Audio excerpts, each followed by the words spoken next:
শুভ সন্ধ্যা বন্ধুরা, আশা করি সবাই ভালো আছেন। আজ একটু অন্যরকমভাবে রান্না করতে ইচ্ছে হচ্ছিল, তাই ঠিক করলাম সাউথ ইন্ডিয়ানের ইম্পর্টেন্ট মেনু সাম্বার বানাবো। চলুন দেখা যাক কী কী উপকরণ দিয়ে কিভাবে বানানো যায়। প্রথমেই নিয়ে নিয়েছি আমার পছন্দ মতো কিছু সবজি, সজনে ডাঁটা, ভেন্ডি ও কুমড়ো কুচি করা।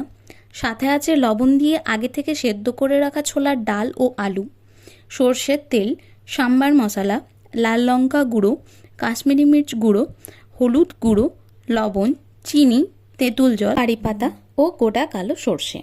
প্রথমেই কড়াই গরম করে তাতে সর্ষের তেল দিয়ে ভালো করে গরম করে তাতে গোটা কালো সর্ষে এবং কারি পাতা দিয়ে ভেজে নেব।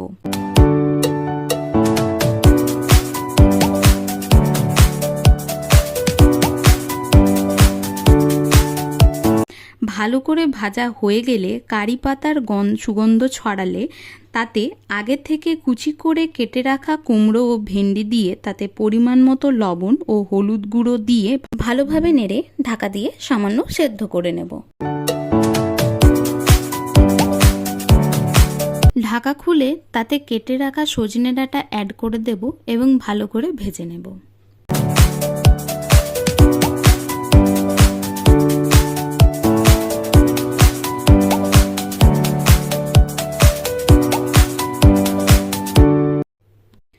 এরপরে ভাজা হয়ে গেলে হলুদ গুঁড়ো, লাল লঙ্কা গুঁড়ো, কাশ্মীরি মির্চ গুঁড়ো, লবণ, চিনি, সাম্বার মশলা এবং সামান্য জল দিয়ে ভালো করে ভেজে নেব।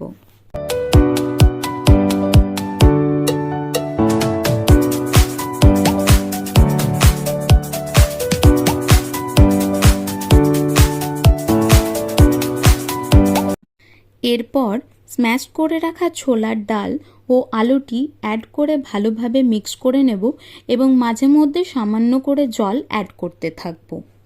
ভাজা হতে হতে বলে রাখি, আমি ছোলার ডাল আর আলু সেদ্ধটিকে ভালোভাবে স্ম্যাশ করে রেখেছি যাতে সার্ভ করার সময় ছোলার ডালগুলি গোটা গোটা না দেখায়।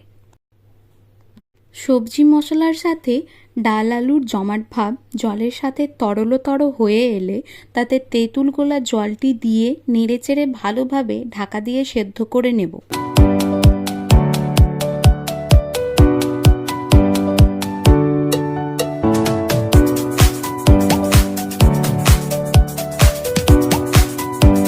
ঢাকা খুলে চেক করে নেব ভালোভাবে সব সেদ্ধ হয়ে গেছে কিনা। সব কিছু সেদ্ধ হয়ে গেলেই তৈরি আজকের মেনু সাম্বার। এবারে অন্য একটি পাত্রে তুলে কারি পাতা দিয়ে সাজিয়ে যে কোনো সাউথ ইন্ডিয়ান ডিশের সাথে সার্ভ করা যাবে এই সাম্বার।